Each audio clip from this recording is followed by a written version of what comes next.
"She's way too hot for you, old man." That's what the kid said. Just loud enough for his buddies to hear. Just loud enough for me to hear. And just cocky enough to believe I wouldn't do a damn thing about it. I turned slow and deliberate and looked him in the eyes. He was maybe 24. Gym body, sharp haircut, fresh polo shirt, and the kind of smirk only a man too young to know better can wear. My wife Lauren stood beside me, oblivious for a second, texting something on her phone, probably checking with the caterer. She didn't hear the comment, but I sure as hell did. He was still grinning, holding court outside the microbrewery like it was his frat house. One of his friends nudged him and laughed, muttering, "Bro, that guy looks like he could be her dad." They thought they were being slick. They weren't. I took a breath and let it go. 10 years in the Marines taught me to pick my battles, how to de-escalate, how to wait. I've defused roadside bombs and back alley ambushes in Afghanistan. I wasn't going to lose my temper over a couple of insecure kids trying to impress each other on a Friday night. But I didn't forget it either. My name is Logan, and I'm 42. Been married to Lauren for almost 2 years now. She's 30, sharp as hell, owns her own photography business, and still gives me butterflies when she walks into a room. I met her when I was doing contract security work for a high-end gallery event in DC. She was shooting the portraits. We hit it off fast, real fast. People had opinions. They always do. Age gaps invite them like flies to honey. Some were supportive. Most were passive-aggressive. A few like Mr. Frat Boy here were just plain disrespectful. That used to bother me. Not anymore. But this was different. See, it didn't stop there. That night we went inside, enjoyed our drinks, had a few laughs with some friends. Lauren didn't notice the group of guys watching us from across the patio. But I did. Every time she leaned into me, every time she laughed, they stared, whispered. One of them took a picture. I made eye contact, hard and cold. The kid flinched. I thought that was the end of it. It wasn't. The next morning, Lauren woke up to a message request on Instagram, then another, then 10 more, all from burner accounts, all with one theme. "You really into your dad that much? Is this some sugar baby thing? You must be blind or broke to settle for that dinosaur." She didn't show me at first. I found out when I heard her crying in the shower, muffled sobs that gutted me more than any battlefield could. She's tough. She doesn't cry easy. But this wasn't just some random troll. This was targeted, vicious, personal. And that's when I understood. They weren't just immature, they were obsessed. This wasn't a one-time thing, it was the beginning of something. Something they thought would break us down quietly.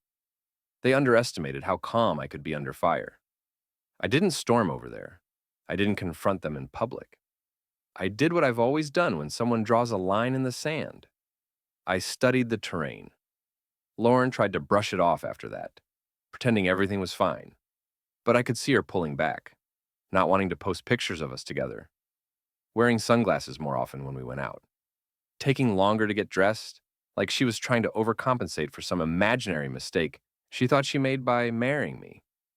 That pissed me off more than the messages, because now they weren't just insulting me. They were making her ashamed of who she loved. So I started digging, took a walk back to that brewery the following weekend, found the security manager, a guy named Rick, bought him lunch, told him there'd been a cyber harassment incident. He nodded, said the bar had seen its share of creeps, and agreed to let me review the security footage from last Friday. We found the group easily. Clear faces, clear voices. One of them even name-dropped his employer while talking too loud on the patio. Moron. I left with a list of names, license plates, and a time-stamped clip of the comment that started it all. Then I found the ringleader's full name. Trevor Lane, 24. Works for a digital marketing startup downtown. Likes to post motivational quotes, gym selfies, and pictures of his BMW on Instagram with captions like, "Hustle never sleeps," and "God's timing is perfect." God's timing is perfect, Trevor. You just picked the wrong damn couple to mess with. And I'm not going to punch you. I'm going to ruin you so quietly you won't even hear it coming. I'll admit it. I didn't sleep much that week. Not because I was angry, not exactly. Anger's easy to deal with. It's sharp, quick, predictable. No, this was something deeper, slower. The kind of cold clarity that settles in your gut when you realize someone thinks they can play with your life like it's just another online joke. I didn't tell Lauren what I was planning, not because I didn't trust her, but because I knew she'd tell me to let it go. That's who she is. She forgives people too quickly, always looking for the good in others, even when they've proven they're not worth the trouble. But I've seen what happens when you ignore rot. It spreads. The messages didn't stop. They got worse. Burner accounts kept popping up. Same tone, same insults. Some were cruel. Some were sexual. One of them sent a photoshopped picture of Lauren kissing an elderly man in a hospital gown, with the caption, "At least this one's closer to your husband's age." That one made my hand shake. I spent 2 hours tracking the IP. Spoofed through a VPN. Took me nowhere. But they'd slipped once. One of the accounts had reused an old username. I ran it through a forum database, traced it to an old Reddit post, found a trail that led right back to Trevor's best friend, a guy named Mason Doyle. Bingo. I wasn't going to fight them online. I don't play that game. I was going to hit them where it hurt most: reputation, career, credibility. But to do that, I needed more evidence, context, motive. And that's when something strange happened. I got a call from my friend Eli. Eli and I served together in the Marines. 10 years of deployments, fire bases, long nights, and short tempers. He now worked cybersecurity for a government contractor. Quiet guy, but sharp as hell. I'd reached out to him earlier, asking for some help tracing accounts, not officially, just advice. He called me back, voice low. "Logan, this isn't just some frat boy vendetta." "What do you mean?" I ran some background on Trevor Lane and Mason Doyle. Mason interned with a firm called Indigo Media last year. You know what they do? No. They specialize in negative social campaigns, smear jobs, targeted harassment that looks organic. They get paid to make people look bad, usually in politics, but sometimes for private clients too. My stomach dropped. You think someone hired them? Maybe. Or maybe Mason took what he learned and decided to freelance. Either way, this isn't random. That shifted everything. It wasn't just a couple of insecure 20-somethings acting out. Someone wanted us humiliated, publicly. I couldn't figure out why. We weren't famous. We didn't have enemies. Unless, I thought back to a client Lauren fired 6 months ago. A real estate developer who wanted to use her photos for a campaign without paying for licensing. She'd refused. He'd threatened to make things hard for her. I asked her about it later that night. She brushed it off. He was just bluffing, she said. A typical entitled client. But something in her eyes flickered, like she wasn't so sure. I kept digging, started reviewing every photo tag, every repost from her business account.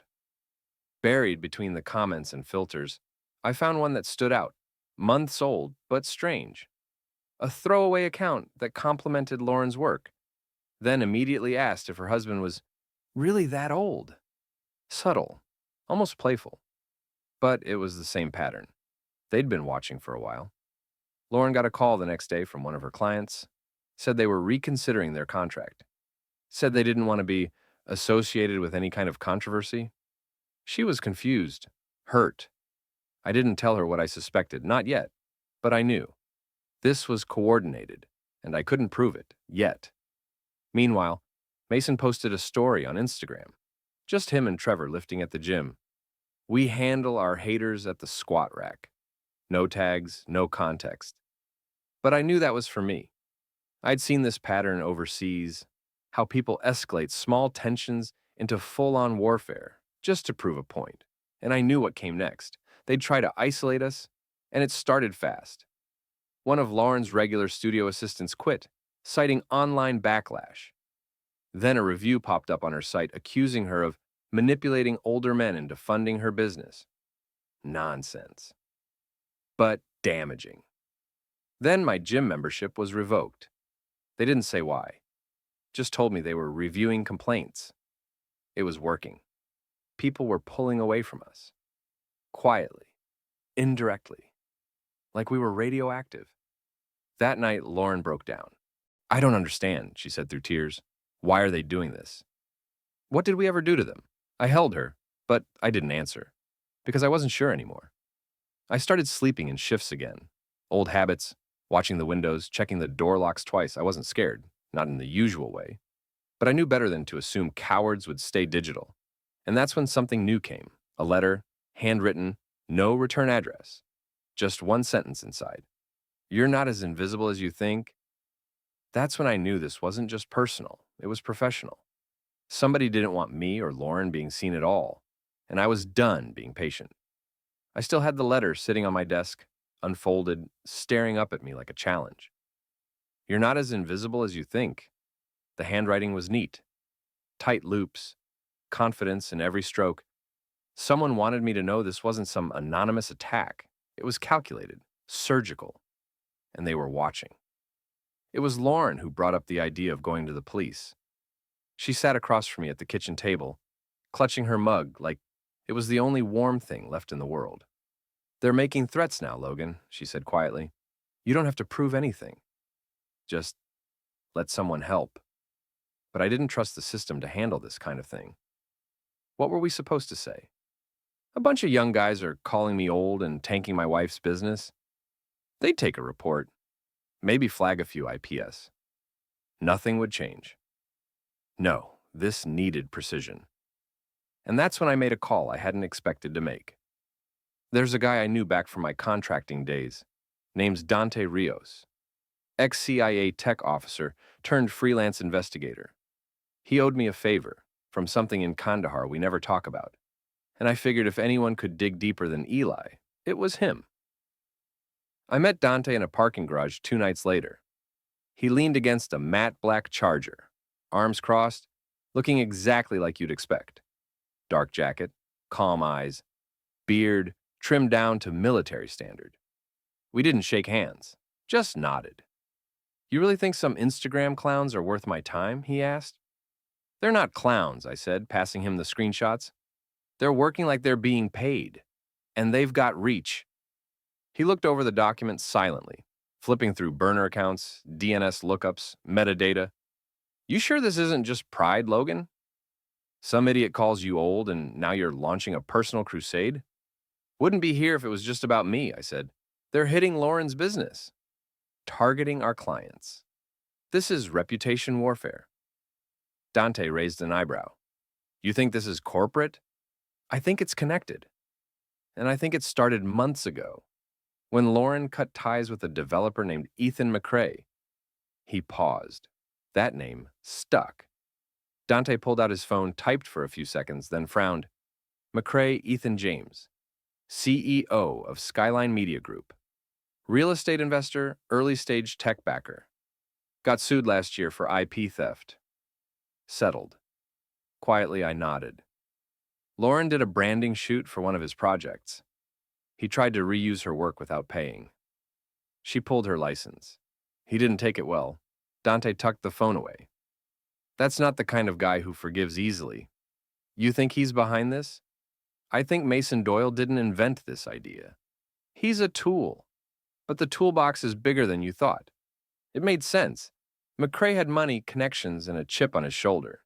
He could have easily hired a group of digital consultants to run a whisper campaign, keep his hands clean, and make it look like Lauren was just another social media target. Dante said he'd look into it. 2 days later, he sent me a Dropbox link.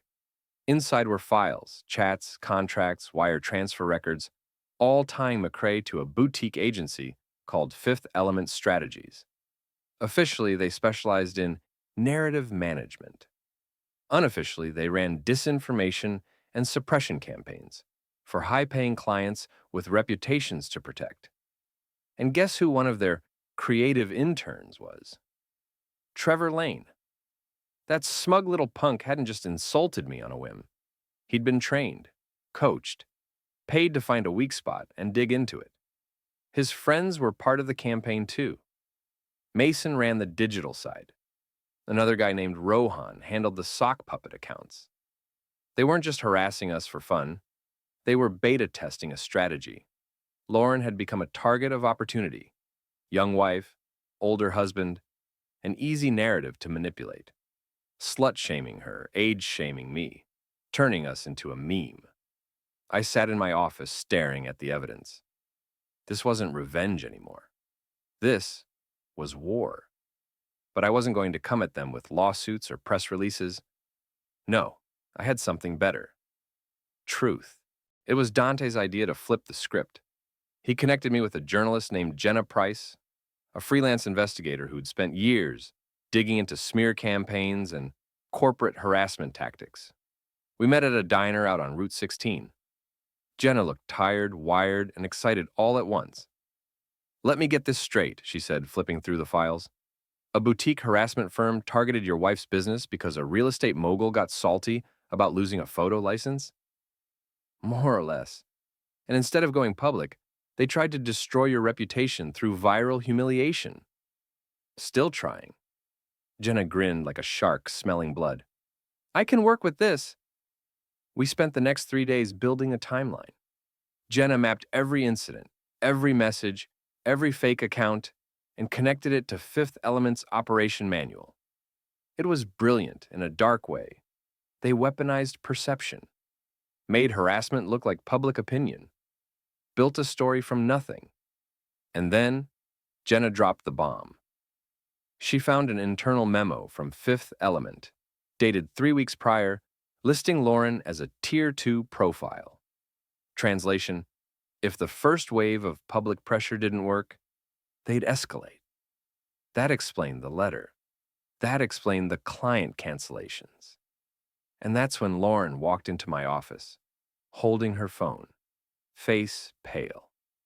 "Logan," she said, voice trembling, "one of my clients just sent me this." She turned the screen to me. It was a deepfake, a video completely fabricated of her, in a compromising position, with a man who looked suspiciously like her former professor. Not real, not even close. But the image quality was horrifyingly convincing. "This is just the start," Jenna muttered. "They're going nuclear." Lauren sat down hard, like her legs had stopped working. I reached for her hand. "We're going to fix this," I said quietly. "I promise." And I meant it. Because I had one more weapon they didn't know about. Me. 10 years in the Marines didn't just teach me patience. It taught me how to run black ops in broad daylight, how to make a move without being seen. And these clowns? These entitled kids and arrogant billionaires? They were about to find out what happens when the old man stops waiting. I didn't shave that morning. Didn't bother changing out of my old gray Henley either. The bags under my eyes had become permanent by now. And honestly, I welcomed them. They made me look tired. And tired people, tired men, get underestimated. That's where I wanted them, because the final phase had begun. Dante and Jenna had done the heavy lifting. Documents, leaked emails, timelines, all lined up. Fifth Element Strategies was dirtier than a burned-out field in Helmand Province. They'd run smear ops against whistleblowers, minor celebrities, even an author who gave a bad review to a billionaire's self-help book. The playbook was the same every time. Only this time, we had the receipts. But we couldn't go to the press yet. Not until we shut down the source. If we made this public too early, McRae would go full damage control. Hire better lawyers, deeper hackers, and spin a sob story about being misrepresented. Trevor and his idiot crew would vanish into the digital fog, deleting accounts, scrubbing files, blocking every trail. So we needed to strike first, decisively. I started with Trevor. I waited for him outside the same gym where he posted those smug stories. I didn't follow him inside, just parked across the lot, sat in my truck, and waited. At 6:37 p.m., he walked out with Mason, both laughing, both relaxed. Mason had a protein shake in one hand and his phone in the other. Trevor wore that same arrogant grin. I stepped out of the truck, kept my hands visible, and walked straight toward them. They noticed me too late. Hey, Trevor started, but I cut him off. I know what you've been doing, I said calmly, and I know who you're doing it for. Mason froze. Trevor's mouth stayed open a little longer than it should have. You think this is some game, I continued, but I've got your IP logs, your payment receipts, your real names, and all your fake ones. You've got about 12 hours to decide how you want this to go. You threatening us, Grandpa? Trevor scoffed, but his voice cracked. He wasn't as sure as he pretended to be. I stepped closer, just enough for them to feel it. No, Trevor. I'm giving you an out. One chance to hand over every message, every file, every order you got from McCrae or Fifth Element. You do that, and maybe, I let the story focus on the people who paid you, not the idiots who carried it out. You can't prove anything, Mason muttered, suddenly interested in his shoes. I don't need to prove it to you, I said. I only need to prove it to Jenna. And she's already written the headline that shut them up. I turned and walked back to the truck, heart hammering, the air vibrating around me like it did before a firefight. I didn't look back. I didn't need to, because I knew they'd panic. By morning, Jenna had everything. Trevor cracked first, sent a full file dump through an encrypted link. Screenshots, DMs, a full briefing PDF from Fifth Element that laid out Lauren's profile, her social reach, and the best emotional angles to exploit. And there it was, in black and white. Age gap narratives perform best in undermining female credibility. They'd targeted us, not just because of Lauren's refusal, but because they thought we were optically weak. They thought I'd stay quiet. They thought wrong. Jenna asked if I wanted to be quoted in the piece. I told her no. Let the facts speak. I didn't need my face in headlines. But I did want one thing. I wanted Ethan McCrae to read that article from the corner office of his sleek downtown high-rise, surrounded by his PR team, with his lawyer whispering damage control in one ear and panic in the other. I wanted him to realize that the man he thought was too old for his target had just burned his entire strategy to the ground. That moment came 3 days later. The story dropped at 8:02 a.m. Headline: How Billionaire PR Firms Weaponize Online Hate. One couple fought back. It exploded within hours. Jenna had receipts, names, tactics, and direct payments. She'd anonymized Lauren's clients, but gave just enough detail to show the impact. The harassment, the business loss, the deepfake, the damn letter. And people were furious. Not just angry for us, but furious at the system. The way power gets weaponized. The way people like McCrae think they can erase consequences with NDAs and burner accounts. Lauren's phone didn't stop buzzing all day. Clients reaching out, old ones apologizing, new ones requesting consultations. A gallery from San Francisco asked if she wanted to shoot their summer campaign. I expected McCrae to go quiet, but at 2:43 p.m., I got a call from an unknown number. I let it go to voicemail. His voice was as smooth as I remembered from that one dinner party. Logan, I think we've had a misunderstanding. I'd love to clear the air. This entire thing has gotten out of hand. We're both professionals. We should talk. I blocked the number. At 3:30, his legal team released a press statement calling the accusations unfounded and politically motivated. At 5:10, Jenna dropped a second article. This one focused on other clients Fifth Element had targeted. She had a whistleblower from inside the firm, former contractor. She'd been sitting on it for months, waiting for the right case to go public. We were the trigger. By nightfall, #FireFifthElement was trending. McCrae's Twitter account went private, then offline. The media tore through his deals. Journalists found shady donations, sketchy offshore companies, a paper trail that would take months to unwind. And the best part? Trevor tried to scrub his socials. Too late. Every time he popped up in a thread to deny involvement, someone would reply with his quote, "We handle our haters at the squat rack." He deleted his entire account within 2 days. I watched it unfold with a quiet, focused stillness. No celebration, no fist pumps, just peace. Because I knew what came next. Silence. And I was finally ready for it. The first week after the fallout was quiet, Eerily quiet. No more burner messages, no half-baked deepfakes, no half-whispered insults from 20-somethings with too much time and zero purpose. The digital battlefield had gone still, like the silence after a storm that wrecked more than it intended.